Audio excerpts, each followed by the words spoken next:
Will artificial intelligence make society better or worse? More pleasant, fair, and prosperous? How you answer that question depends on your narrative, the big picture story that you buy into. I'm Jyoti Guptara, and I help organizations create a culture of storytelling. I hope many of you were able to pick up my book.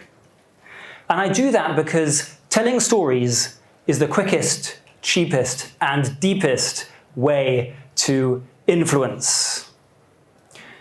At least that's what my deep tech startup clients tell me when we've storified their investor pitches. Our title today is New Narratives for Our Future with AI. It's a bit of a mouthful, I know, but it was more sensible sounding than the alternative. How to save the world. We're going to look at the highest level of story, narrative, at its highest level of impact on society. In under half an hour, we are going to answer some simple questions such as, what is a human being? And how did we mess up society? The answer to those two questions has something to do, of course, with technology. So we'll be exploring the relationship between humanity and technology generally, and of course with some AI specifics. Why do we need new narratives around AI? Well, for the last year or two, our feeds and headlines have been filled with Matrix and Terminator-like warnings. This is a bad scenario. Maybe it's the worst case scenario. But it's not a done deal. It may not end up being so bad. We may merely be enslaved. By the way, these images were created with Flux, which our first speaker, Philip, mentioned. There's good news in there too. Many of us may no longer have to work. We may no longer be able to work, which has led certain thinkers and speakers to describe a coming useless class. I wonder if I will be in that useless class, or however many of us are sitting here. The good news is that if we live in benevolent oligarchies, then at least we will be fed drugs and food and kept entertained. Now, what I've been describing is not the plot of a science fiction movie. These are serious thinkers on big stages. So we do need to take this seriously. However, as we heard this morning, AGI, artificial general intelligence, that is the ability for machines to reason by themselves and become truly autonomous, is far off, if not entirely impossible. Certainly ASI, superintelligence, seems to be still a very long way off. So those of us who have that technological understanding, we can relax, right? Let's just wait and see what happens. Let the technology prove itself, let the hype die down.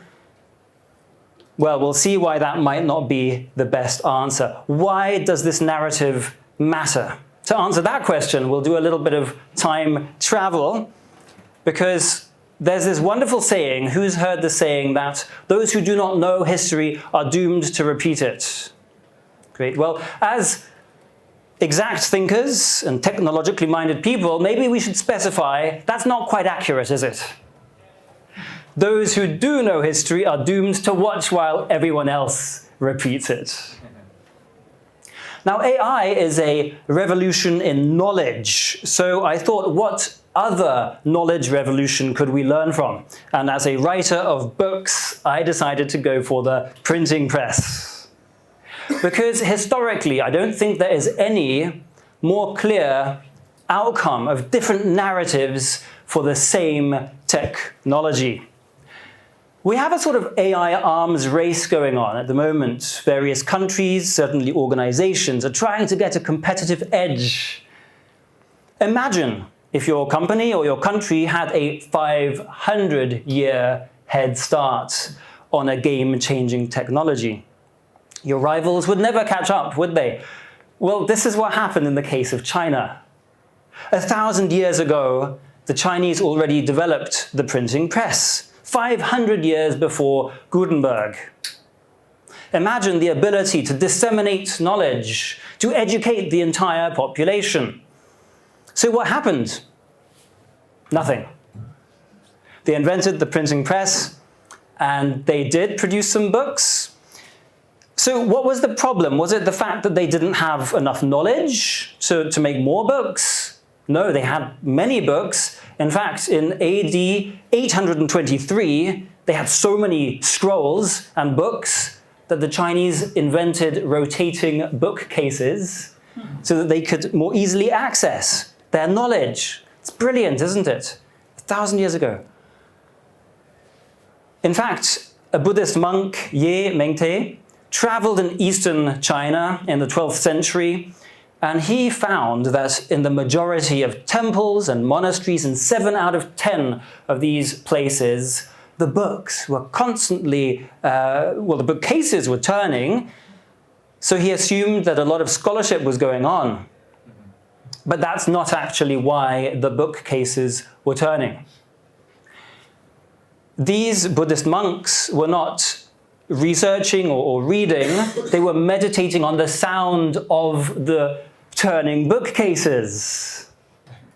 Why? Because as hardcore Buddhists, they were not interested in the knowledge because this world is illusion. Maya. Why would we be interested in getting information about this world when rationality is what keeps us bound to the illusion that this place is real? So they were meditating on the sound made by the bookcases and ignoring the books in the hope of experiencing transcendence and ultimate reality. Now in Europe, we had a rather different narrative. The ancient Greeks described this place as a cosmos, as opposed to a chaos. That means an ordered, understandable reality.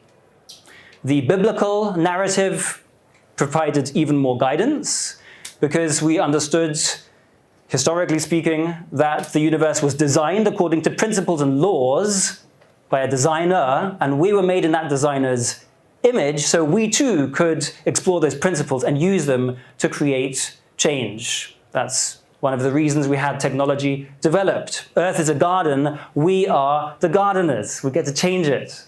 So that was the discovery of what I'm calling a civilizational building principle. The universe is ordered. And 500 years later, we get to grapple with questions about artificial intelligence and how to use it and where society is going. Now, as we saw in the case of the printing press, same technology, vastly different civilizational outcomes, we understand that an invention by itself does not change society. We get to decide what we do with that technology. A more recent example, social media. The fact that many of us are hooked on our dopamine-giving devices, scrolling social media feeds against our will, and it's brought tremendous damage, especially to our young people, is not an accident. It's by design. We've let it happen. It's designed to be addictive. So returning to this guy, how likely is a negative AI scenario? What determines its likelihood? It's time to unveil the ABCs of narratives. We have an objective and a subjective component of narratives, or big stories. The first is, of course, subjective.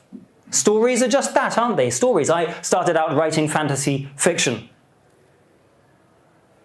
So we don't have to take them too seriously, do we? When people come along and say, AI is probably going to steal our jobs or kill or enslave us. It's just a subjective belief. After all, we have the objective condition that must be met in order for that scenario to occur. The objective condition in this case being the development of AGI, or superintelligence, which is even further off, if not impossible. Good news, right? Well, there's a missing step. Between the A and the C comes the B for buy-in. How many people, at what level of influence, decide that this narrative is realistic or that it suits their purposes? In our case,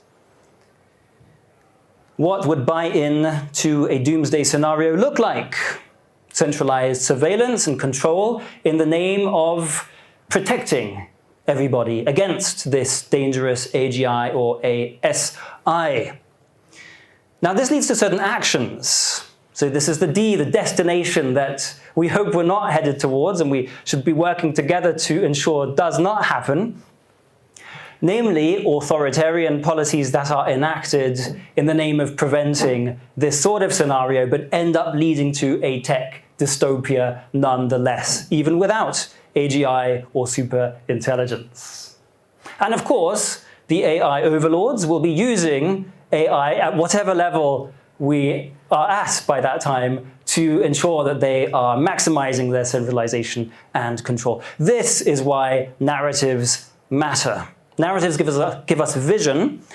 I remember when I was driving, my very first driving lesson, I was headed downhill towards a small tunnel, a train underpass, and I got a little bit nervous because I didn't know if I was going to drive through the tunnel or into the wall. And my driving teacher said, relax, just look through the tunnel because we drive in the direction that we look. This is why it's important that we have the right narratives. Now, of course, we do have positive narratives being shared as well. Many people, including Elon Musk, are talking about a coming age of abundance. If we could create a dystopia, even without the technology of AGI, could we also create a utopia? Sadly, no, because in the utopian scenario, we rely on the artificial general intelligence to make all the good decisions for us and to do all the work for us so that we can relax and become beneficiaries of UBI, Universal Basic Income. Now, the problem that I have, and all of us should have with both the dystopian, worst case, and the utopian, sort of idealized outcome, is that both of these destinations take away responsibility from us, from doing the hard work of co-creating the kind of future we want to see. We could describe that kind of future as a more human future, but this is where generative AI comes in and challenges, well, what does it mean to be a human? We're creative, we think rationally, at least some of the time, and we can communicate using that rationality. And then something like a large language model comes along and seems to be able to imitate us awfully well and has this appearance of being autonomous. Well, I say that it's a good thing that our humanity is being challenged. What if these performance sort of metrics are not all that there is to being human? We explored earlier how the civilization building narrative that the universe is ordered led to technology. Ironically, however, that technology has led to a lot of social disorder. Youth psychiatric clinics are overbooked. We have a loneliness epidemic. We have skyrocketing rates of substance abuse and all sorts of other horrible things happening. And this at a time when most of us, even lower middle-class income people, certainly in Switzerland, are living better than kings and queens in the past. We can eat whatever we want, food from around the world, and we can go to those destinations and we have a hot shower whenever we want it. Most kings and queens never had that. Abundance clearly isn't enough. So what does it mean to be human? Well, we've just seen how being vulnerable is an essential part of the human experience. No other creature is so helpless at birth or remains dependent for so long, and we could say the same in old age. Ideally, some of that suffering is voluntary. We call that a sacrifice. Or we can choose to work hard at our jobs. Many of us find fulfillment in our work, and that's because we get to take responsibility and make a difference. And that really is the crux of where I think we should head when it comes to creating a new narrative for our future with AI. What if we reframe We use our adaptability as human beings, and we reframe our definition of work from feeling like we're working really hard but in chair time to responsibility. We're all always going to be responsible for our own lives, for our loved ones, for the planet. And being honest here, but I often do a horrible job of looking after myself, of my own health, or spending time with my wife. All of us can think of things that we'd rather do, that we know we should be doing. And this is, I think, where AI really can come in and help us. We've reached the end of the line when it comes to trying to order civilization technologically. It's brought us material wealth, but also suffering on the inside. And I believe that's because we've been ignoring a second civilization building principle, namely the universe is relational. Now, this isn't as wishy-washy as it may sound. Think for a moment about a number. We have many data scientists here and technology people. The number 2 only has meaning because there is a 1 and a 3. The number 2, therefore, finds its definition and its meaning in context to other numbers. It's no different from us human beings. We too find meaning in our relationships to other human beings and to the world. So we need to adopt an other-centric narrative going forward, or this drive to organize everything merely with data will destroy us. We can already see it happening. A historical example. The most powerful person in many of our developed countries today goes by the name Prime Minister. Where does that title come from? Well, prime means first, minister means servant. So literally, the Prime Minister is a country's first servant, or should be. Now, historically, this title developed because it was a direct application of the words of Jesus Christ, who said that to become the greatest, you must become the servant of all. And that's what led to the title Prime Minister. So you see, this isn't all wishy-washy. This is actually a part of our past that we have to rediscover. Earlier this week, I was in South Korea. Phenomenally advanced country, a wonderful place, but we all know that the conflict between capitalism and communism has torn the Korean peninsula apart. This is a satellite image from space of the Korean peninsula. And we can see here a very clear and tragic picture of what the divide between communism and capitalism has done. South Korea full of light, China full of light, and North Korea where the lights are turned off.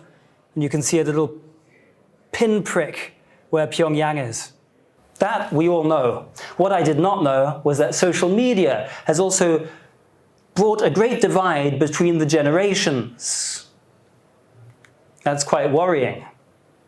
Because you know that in especially Eastern countries, my father comes from India, we like to respect elderly people. And if that changes, well, that brings a tectonic shift to society itself. Collectivism cherishes the community at the expense of the individual. Now that comes with drawbacks. If you stick out, you get pushed back in. Right? It's very Confucian thinking. Individualism, which we prize having here in the West, is the other way around. We prize the individual and our decisions and our lives above the community. Again, there are advantages and disadvantages. However, I think it's time we put these sorts of divides behind us and grow up as humanity and opt for a third way, which has the advantages of both collectivism, that is the relational approach, and the advantages of individualism.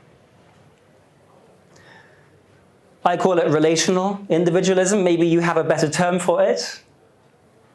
And I describe relational individualism as the responsibility to maximize your own life, to make the most of yourself, of your brain power, of your relationships, etc., but not out of selfish motives, but to bless other people. A grateful attitude towards the past, the fact that we get to live today better than kings and queens is a story worth telling, worth remembering as we have our hot shower and complain about whatever little mundane problems we have in our lives. How can AI help? Well, AI is a game changer, I believe, not because it can spew out pretty pictures or sound like us, but because generative AI can be a conversational tool, and relationships are based on conversation. And we're trying to get towards relational individualism. AI can help us bring never-seen-before levels of transparency and therefore accountability. Another key part of relationships. Again, if you think this is idealistic, it's already happening.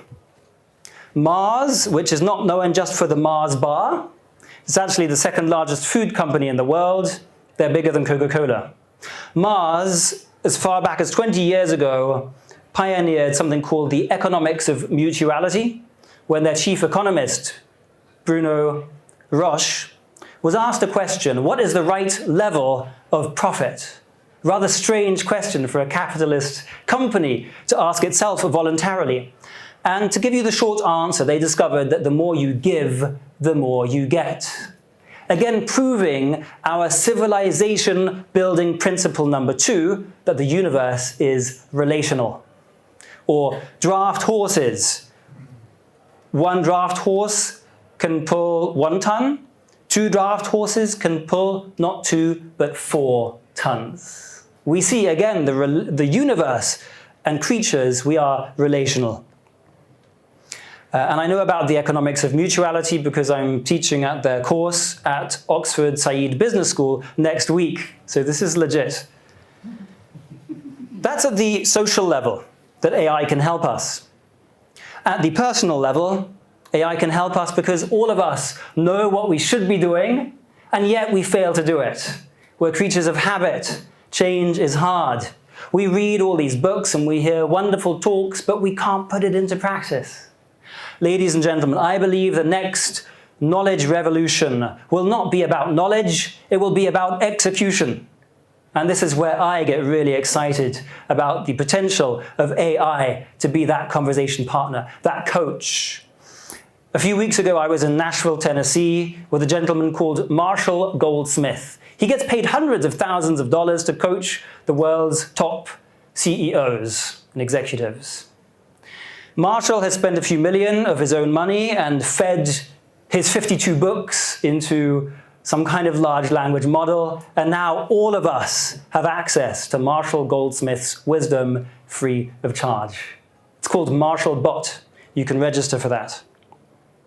We understand more about human psychology and behavior design than ever before, but virtually none of our organizations or individuals have really put this into practice. Again, AI will make this all easy if we're intentional about it. So what's our game plan? Where do we go from here? A question to all of us. Will I, as someone involved with AI, ensure that it is relationally responsible? We failed utterly when it came to social media. Will you agree to adopt a narrative of relational individualism? Will you try to be more grateful about living in the 21st century, reaping the fruit of technology and social institutions that generations before us sacrificed for? That's a responsibility and a privilege. What are we going to do with it? What are we going to hand down to future generations? And of course, to create the right kind of future, it's not enough to give people platitudes. It's not enough to preach at them. We need to tell stories. Because most of the information that we give people, whether it's as an AI startup, in an investor pitch, or at universities or churches, tends to be very abstract. We can't imagine what is being said, and the same vocabulary means something different to you and to me. However, if we tell a story, that's something concrete. Our brains are simulation machines, and they simulate narrative. They are experience simulators, not explanation simulators. So let's feed the brain stories, and the brain will come alive. Ladies and gentlemen, let's work on telling individual stories of individual relational individualism. And again, maybe you have a better term for this. Maybe you know what this looks like in your field. We focused in this short talk on the big picture rather than the tactical, practical. Because without the big picture, without the right narrative, all of the little parts that we're working on will be, sadly, for nothing. We won't improve. Technology is here to fix problems, but have the problems gone up or down in our world? I'll leave you to answer that. And I look forward to continuing the conversation. Thank you, Thilo and everyone, for listening. With the right narrative, we get to create an amazing future. AI can bring X-ray-like clarity and transparency to our systems. It can also work as a sort of mirror for us personally, for our own behavior. In fact, I would say that AI will become a mirror we can't ignore. By adopting a narrative like relational individualism, AI can be the mirror we don't want to ignore. So read the book and ask me how we can work together to create that future. Thank you.